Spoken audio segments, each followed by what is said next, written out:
Pandey, who's a defense expert, also joining us on the broadcast. So one thing is clear, that Trump is ruffled right now. Over the weekend, we had the expletives-laden post, and now the kind of warning that he has put out. What do you make of it? So look, everybody reads the tweet differently, and I read it differently.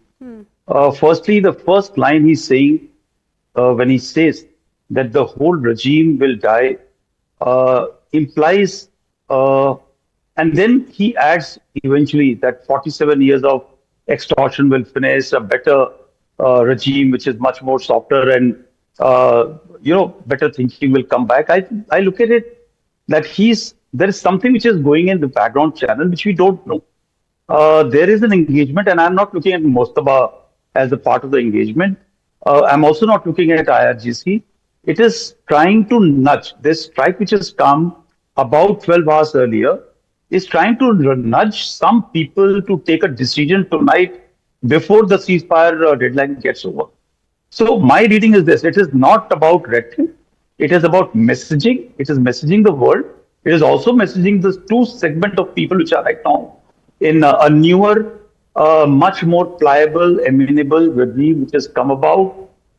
There is an engagement happening. But the second set, which is IRGC, which is operating on its own currently, some part of that IRGC may also be inclined towards ceasefire or engagement.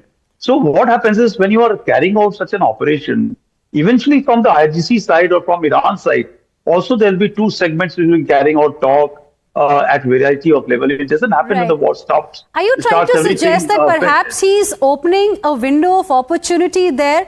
He's maybe giving one last warning to the administration, to whoever really is controlling the military in Iran, that you still have an opportunity. Otherwise, what I had promised, that's going to happen. Because that's his first line. And then later, of course, he's saying that maybe something revolutionarily wonderful can happen. Because if he's talking about that, whole civilization will die tonight, he's saying he does not want that to happen, but perhaps will.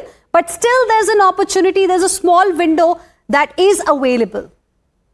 Correct. So, this secondly, please understand, the striking 12 hours early, this is not un-Trump-like. This is like Trump.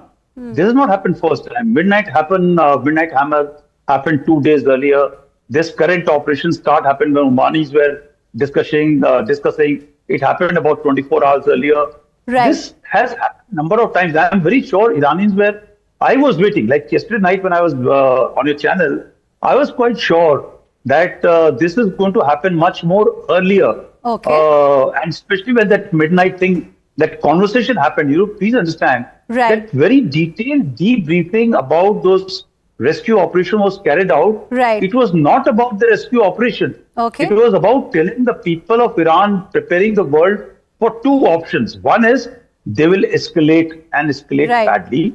Right. And otherwise, there's a possibility and opening of closing the war at this stage. Okay. And you look at the cycle, every 1 week, there has been an attempt for finishing of that round.